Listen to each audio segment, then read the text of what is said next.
How to recover deleted Viber messages. What's up everyone? Welcome to another tutorial. In this video, I'm going to be showing you guys how you can easily recover deleted messages from your Viber. But before getting started, make sure to like the video down below and subscribe to the channel. Also, turn on the bell icon so you don't miss out on any of our new videos. Now, let's jump right in. The first thing you need to do is head over to your Viber and make sure that you have turned on your backup. Now to do that, head over to the More section down below.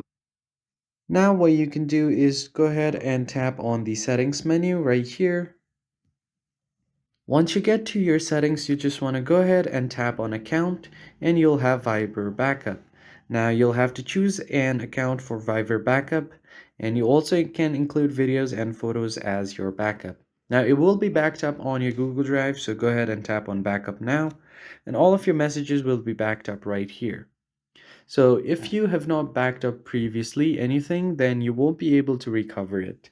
But if you have backed it up on your Google Drive, then you should be able to recover everything. So you can just clear out all of your data from here. And once you do that, if you log back in, all of your data will be restored from your Google Drive. And that's how you recover deleted messages from Viber. I hope you found this video helpful. I'll see you guys on the next one.